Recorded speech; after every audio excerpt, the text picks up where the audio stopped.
Hello అందరికీ welcome to SS home foods. ఈరోజు వీడియోలో సూపర్ టేస్టీ స్నాక్ రెసిపీ అండి. పేస్ట్రీ స్టైల్లో ఇంట్లోనే వెజ్ పఫ్స్ని చాలా సింపుల్గా ఎలా ప్రిపేర్ చేసుకోవాలో ఈ వీడియోలో చూపిస్తున్నాను. దీనికోసం ముందుగా ఒక మిక్సింగ్ బౌల్ తీసుకొని ఇందులోకి 2 కప్పుల వరకు గోధుమ పిండిని వేసుకుంటున్నాను.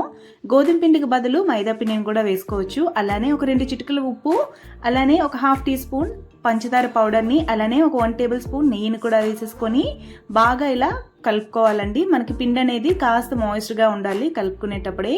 మీకు కనుక షుగర్ పౌడర్ వేయడం ఇష్టం లేకపోతే స్కిప్ చేసేయండి. బట్ షుగర్ పౌడర్ అనేది కాస్త వేసుకోవడం వల్ల మంచి కలర్ ఇస్తుంది, అలానే టేస్ట్ కూడా చాలా బాగుంటుందండి. ఇలా పిండి కాస్త మాయిస్ట్గా ఉండేటట్లు కలుపుకోవాలి. ఇప్పుడు కొద్దిగా వాటర్ని వేసుకుంటూ చపాతీ పిండి కంటే కొద్దిగా లూజ్గా ఉండేటట్టు కలుపుకోండి. మరీ చపాతీ పిండి ముద్ర గట్టిగా కలుపుకోకుండా ఇక్కడ కన్సిస్టెన్సీ అనేది నేను చూపిస్తాను. ఆ విధంగా కలుపుకుంటే కనుక మనకి ఈ పఫ్స్ అనేవి తినేటప్పుడు చాలా క్రంచీగా ఉంటాయండి ఇలా పిండిని కలుపుకోవడం వల్ల.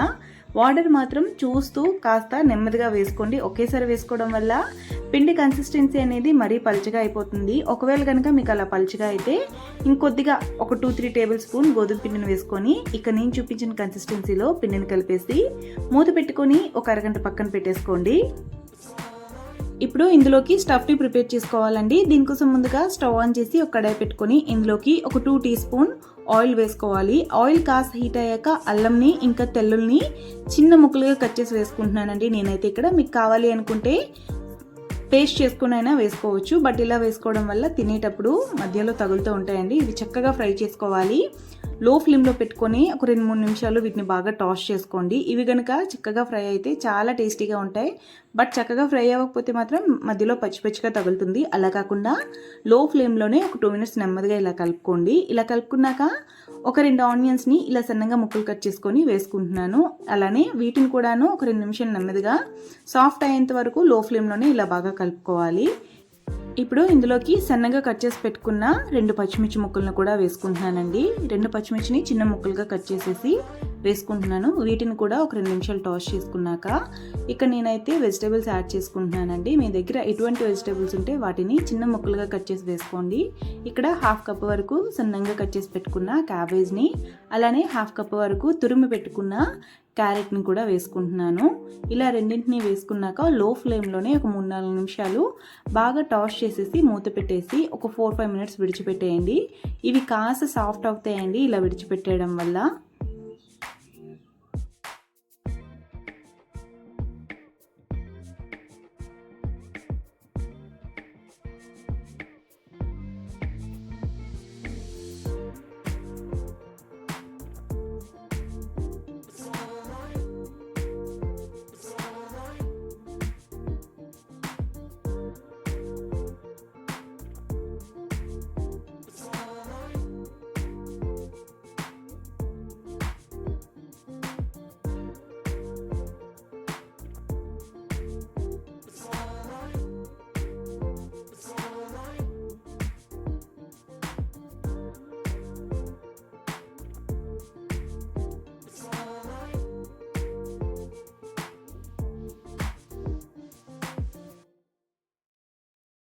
ఇలా ఒక 4 నిమిషాల తర్వాత చూసుకుంటే కనుక మనం ఫ్రై చేసుకున్న వెజ్జెస్ అనేవి చక్కగా కుక్ అయ్యాయండి. ఇప్పుడు ఇందులోకి బాయిల్ చేసి పెట్టుకున్న ఒక 2 పొటాటోస్ని మొత్తంగా స్మాష్ చేసేసుకొని ఇందులోకి వేసేసి బాగా కలుపుకోవాలి. ఇలా కలుపుకున్నాక స్పైసెస్ని యాడ్ చేసుకోవాలండి.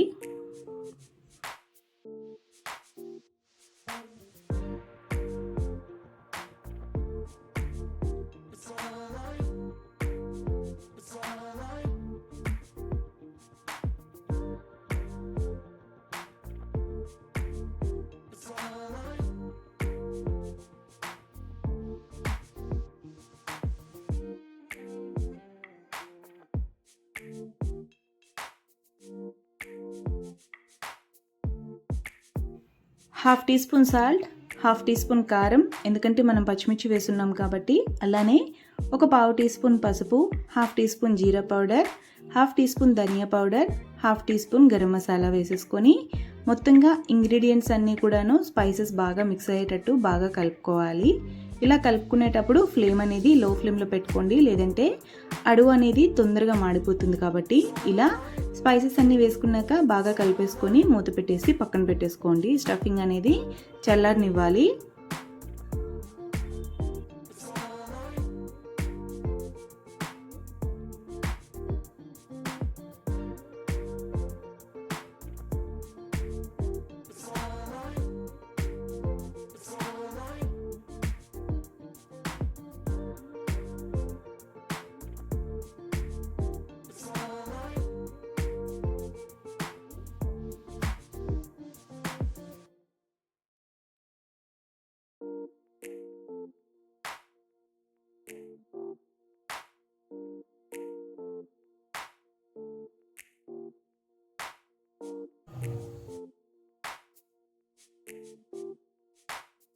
ఇప్పుడు వేరేగా ఒక బౌల్ తీసుకొని ఇందులోకి ఒక 3 టీ స్పూన్ గోధుమ పిండిని, అలానే ఒక 2 టీ స్పూన్ నెయ్యిని కూడా వేసేసుకొని ఈ రెండు బాగా మిక్స్ అయ్యేటట్టు బాగా కలుపుకోవాలి. నెయ్యి ప్లేస్లో ఆయిల్ లేదా బటర్ అయినా యూస్ చేసుకోవచ్చు. దీన్ని బాగా కలిపేసుకొని పక్కన పెట్టుకోవాలి.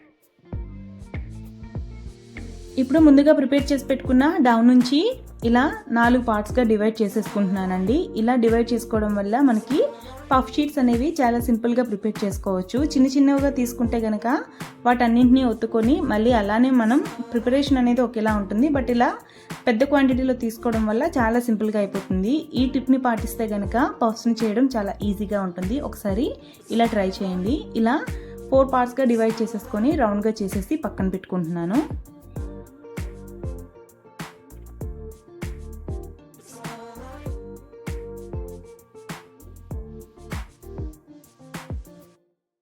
ఇప్పుడు పిండిని కాస్త డస్టింగ్ చేసేసుకొని కాస్త లైట్గా రొట్టెల కర్రతో చపాతీలా ఒత్తుకోవాలండి. మరీ పలుచగా ఒత్తుకోవద్దు. ఇక్కడ నేను చూపించిన విధంగా ఒత్తుకోండి, సరిపోతుంది. ఇలా మొత్తంగా అన్నింటినీ కూడాను ఇలా ఒత్తేసుకోవాలి. మరీ పలుచగా ఒత్తుకుంటే కనుక మనకి స్టఫ్ అనేది పెట్టుకునేటప్పుడు బయటకు వచ్చేస్తుందండి. అలా కాకుండా చక్కగా ఇలా ఇక్కడ నేను చూపించిన విధంగా రోల్ చేసేసుకొని అన్నింటినీ పక్కన పెట్టుకోండి ఒకసారి. తర్వాత ముందుగా మనం ప్రిపేర్ చేసుకున్న గమ్ని అప్లై చేసేసుకొని ఈ షీట్స్ అనేవి ప్రిపేర్ చేసుకోవచ్చు.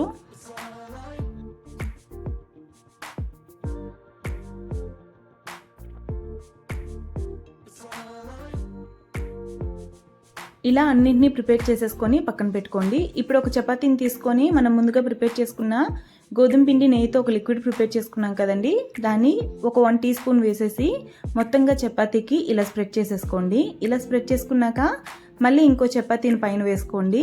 దానికి కూడాను ఇలానే లిక్విడ్ వేసేసి మొత్తంగా స్ప్రెడ్ చేసేసుకోండి. ఇలా నేనైతే ఇక్కడ 4 లేయర్స్గా వేసుకుంటున్నాను. ఇలా గోధుమ పిండి నెయ్యిని కలిపేసి లిక్విడ్గా ప్రిపేర్ చేసుకొని అప్లై చేసుకోవడం వల్ల మనకి పఫ్స్ అనేవి లేయర్స్గా ఉంటాయండి. అతుక్కొని ఒకదానికొకటి ఉండిపోకుండా ఆయిల్లో ఫ్రై చేసుకునేటప్పుడు ఒకదానికొకటి సెపరేట్ అయ్యి చాలా క్రిస్పీగా ఉంటాయి. చక్కగా మీకు ఎన్ని షీట్స్ కావాలంటే అన్నింటినీ ఇలానే ప్రిపేర్ చేసేసుకొని మీకు ఏ విధంగా ఏ షేప్లో కావాలి అనుకుంటే అలా కట్ చేసేసి వీటిని మనం స్టోర్ కూడా చేసుకోవచ్చండి. 1 మంత్ వరకు చక్కగా ఒక 8 బాక్స్లో పెట్టేసి ఫ్రిడ్జ్లో పెట్టుకోవచ్చు.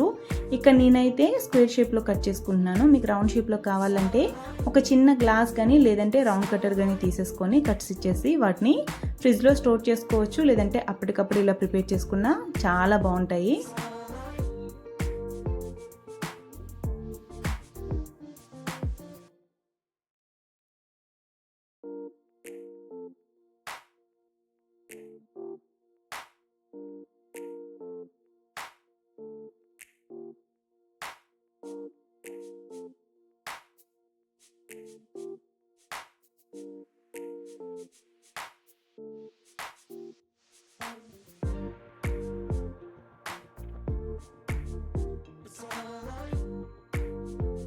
ఇలా ఎడ్జెస్ అన్ని కట్ చేసుకున్నాక వీటిని కూడా నేను స్క్వేర్ షేప్లో కట్ చేసేసుకుంటున్నానండి. ఇలా కట్ చేసుకున్నాక అన్నింటినీ కూడా వేరే ప్లేట్లోకి పెట్టేసుకొని ఇప్పుడు మనం వీటిలోకి స్టఫ్ని ఫిల్ చేసేసి ఫ్రై చేసుకోవడమేనండి.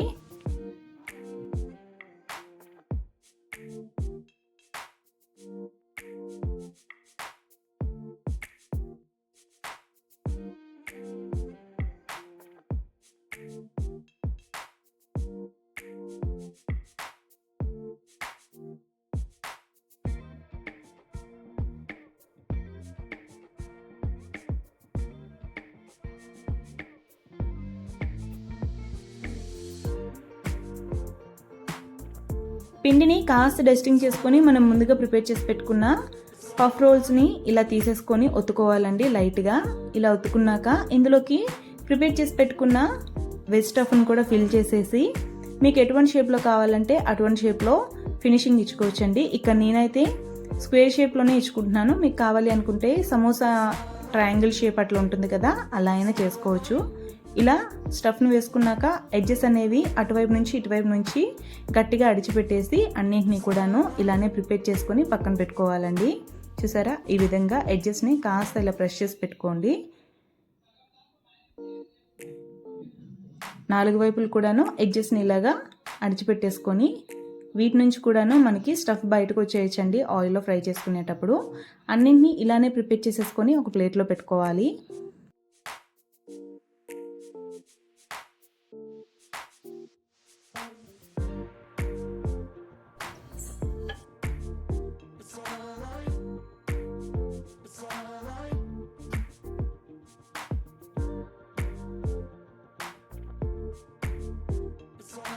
ఇప్పుడు వేరేగా స్టవ్ ఆన్ చేసి పాన్ పెట్టుకొని డీప్ ఫ్రైకి సరిపడా ఆయిల్ వేసుకోవాలి. ఆయిల్ అనేది నేను ఇక్కడ ఎక్కువగా వేసుకోలేదు, జస్ట్ ఇవి డిప్ అయ్యేటట్టు వేసుకున్నాను. ఇలా ఆయిల్ వేసుకున్నాక ఆయిల్ హీట్ అయ్యాక ఇలా ఒక్కొక్కటిగా పఫ్స్ని వేసేసుకొని మీడియం ఫ్లేమ్లో పెట్టుకొని 2 వైపులు కూడాను లైట్ గోల్డెన్ కలర్ వచ్చేంత వరకు ఫ్రై చేసేసుకోవాలి.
పఫ్స్ అనేవి ఇలా గోల్డెన్ కలర్లోకి వచ్చేసరికి ఫ్లేమ్ అనేది లో ఫ్లేమ్లో పెట్టుకొని ఆయిల్ మొత్తం కూడా స్ట్రైన్ అవుట్ చేసేసి వేరొక సర్వింగ్ బౌల్లోకి తీసేసుకోండి. ఇంతే అండి, ఎంతో టేస్టీ ఇంకా క్రిస్పీ అయిన వెజ్ పఫ్స్ని పేస్ట్రీ స్టైల్లో ఇంట్లోనే చాలా సింపుల్గా ఇలా ప్రిపేర్ చేసుకోవచ్చు. బటర్ని యూజ్ చేయకుండా, ఓవెన్ని యూజ్ చేయకుండా ఎంత చక్కగా పఫ్స్ని ప్రిపేర్ చేసుకున్నామో చూసారు కదా. మీరు కూడా ఒకసారి ఇంట్లో ఇలా ట్రై చేయండి.